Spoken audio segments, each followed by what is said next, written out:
Hello everyone रंगीन অসমত আন এটা ভিডিও লৈ আপোনালোকক সকলোকে স্বাগতম জনালো। মই আজি শেয়াৰ কৰিব ওলাইছো লোকেল মুৰ্গীৰ ৰেচিপি। তেনেহলে বলক দেৰি নকৰি বনোৱা আৰম্ভ কৰো। বজাৰৰ পৰা 1 কেজি মান মুৰ্গী এটা কাটি আনিলো। ভালকে পানীৰে ধুই লম। এটা কথা মন কৰিব ধোৱাৰ সময়ত যাতে মুৰ্গীত পাখি লাগি নাথাকে। বন্ধুসকল ভিডিওটো স্ক্ৰিপ্ট নকৰাকৈ শেষলৈকে চাব। মোৰ ভিডিওটো চাই ভাল লাগিলে লাইক আৰু বেছি বেছিকৈ শেয়াৰ কৰিব। আৰু নতুন বন্ধুসকলে মোৰ চেনেলটো যদি নতুনকৈ চাই আছে তেনেহলে সাবস্ক্ৰাইব কৰিব আৰু সাইডত থকা বেল আইকন ক্লিক কৰিব যাতে মোৰ আহিবলগীয়া নতুন ভিডিওৰ নটিফিকেশন পাই থাকে।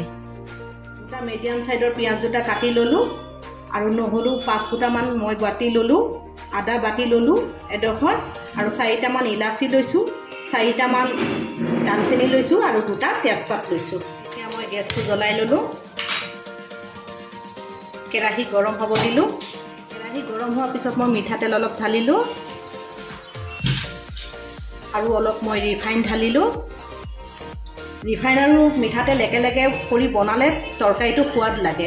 আপোনালোকে মিঠাতেল দিও বনাব পাৰে, কিন্তু মই মিঠাতেল আৰু ৰিফাইনটো একেলগে বনালে মানে সোৱাদ পাওঁ। গৰম হোৱাৰ লগে 2 মিনিট মান ৰখিলো। তেলটো গৰম হ'ল, মই এতিয়া পিয়াজ দিলো।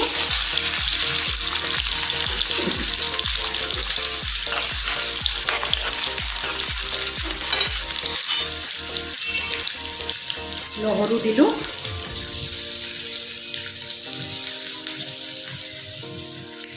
আদাটো মই আগতীয়াকৈ নিদো, আগতীয়াকৈ দিলে কেৰাহীত লাগি ধৰে। পিয়াজটো ব্ৰাউন কালাৰ হোৱালৈকে মই 2 মিনিট মান ৰখিছো। পিয়াজটো ব্ৰাউন কালাৰ হ'ল, এতিয়া মই চিকেনখিনি এৰি দিম। এতিয়া মই আদা পেষ্টখিনি দিলো। আদা দি ভুনিলে চিকেনৰ চেণ্টটো নোহোৱা হয়।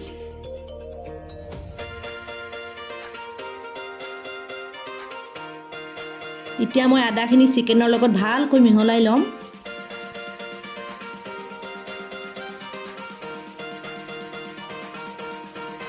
এতিয়া 1 চামুচ নিমখ দিলো।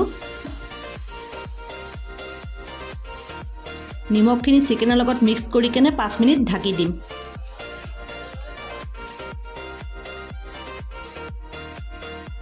এতিয়া ঢাকি দিয়া চিকেনখিনি মই গুচাই চালো, বইল হ'ল। নিমখ নহৰু আদাৰে চিকেনখিনি মই ভুনি ললো। ভুনি লোৱাৰ পিছত চিকেনৰ যিটো এক্সট্ৰা পানী ওলাই সেইটো মই শুকাই ললো।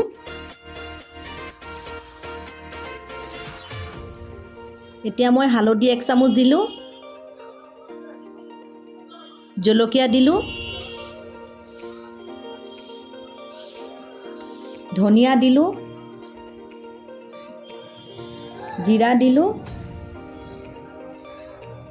আৰু চামুচৰে ভালকৈ মিহলাই ললো।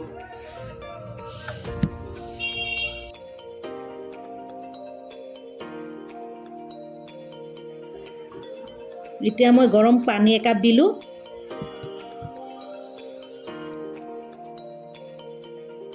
এতিয়া চিকেনখিনি ভালদৰে লাৰি দি ঢাকনেৰে মই ঢাকি থম 5 মিনিট।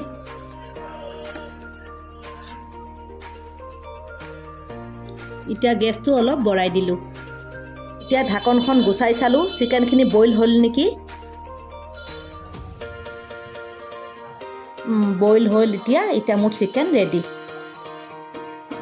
এতিয়া মই 4টা ইলাচি দিলো, 3 টুকুৰা দালচেনি দিলো, 2টা তেজপাত দিলো। এতিয়া অলপ লাৰি দি কেনে ঢাকি দিম। ঢাকি দি কম ফ্লেমত 2 মিনিট ৰাখি দিম। ভিডিওটো চাই কেনে কেনেকুৱা লাগিল কমেণ্টত জনাব।